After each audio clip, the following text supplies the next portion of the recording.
किसान भाइयों नमस्कार। आप सभी का स्वागत है हमारे चैनल में। इस वीडियो में हम बात करेंगे अफीम की फसल में पहले स्प्रे के बारे में। जैसा कि दोस्तों इस साल किसान भाई लोगों ने अफीम की खेती की है और किसानों को अफीम के पत्ते सभी किसान भाई लोगों को एक समान रूप से दिए गए हैं।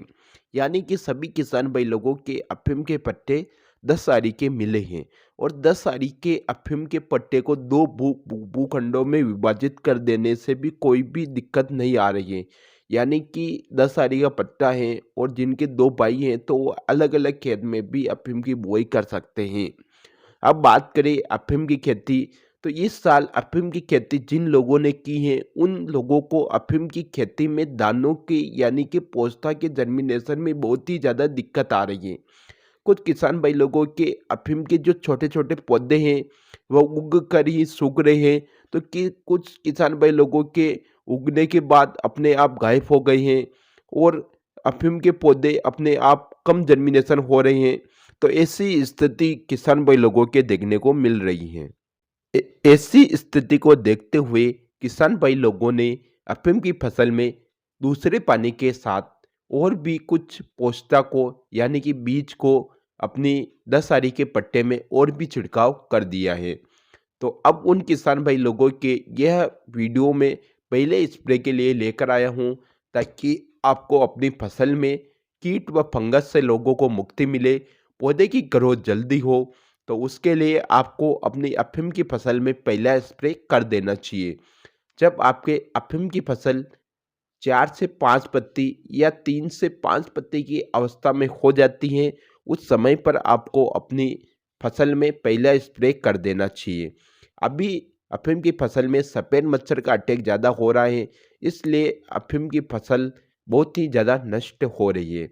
तो अगर बात करें अफीम की फसल में पहले स्प्रे में आपको पहली दवाई लेना है सोलोमन।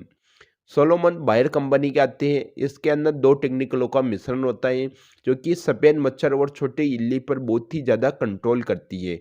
इसलिए ये सभी प्रकार के मच्छर और इल्ली को ख़त्म कर देगी। तो इसका डोज आपको 10 ml प्रति 15 लीटर पानी में मिलाना चाहिए। इसके साथ आपको दूसरा लेना है फंगीसाइड। दूसरा फंगीसाइड में आपको सिजेंटा कंपनी की रेडोमिल का प्रयोग करना चाहिए। रेडोमिल के अंदर भी 2 टेक्निकलों का मिश्रण होता है जो कि काफ़ी पावरफुल और हावरफुल फंगिसाइड मानी गई हैं। इसका डोज आपको 25 ग्राम प्रति पंप रखना चाहिए।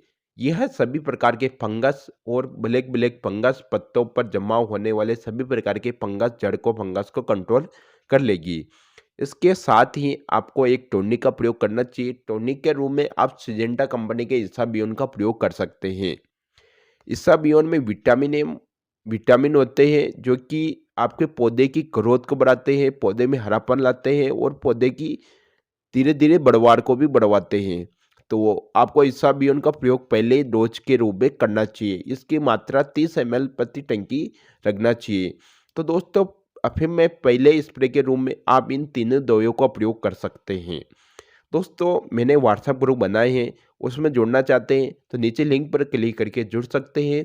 अगर आपको अफीम की दवाइयाँ उधर नहीं मिलती है आपके क्षेत्र में, तो मैं कुरियर के द्वारा अफीम की दवाइयाँ आपको घर तक पहुंचाने की सुविधा भी देता हूं। तो आप मंगवा भी सकते हैं और जानकारी भी ले सकते हैं। तो आज के वीडियो में इतना ही। धन्यवाद। जय जवान जय किसान।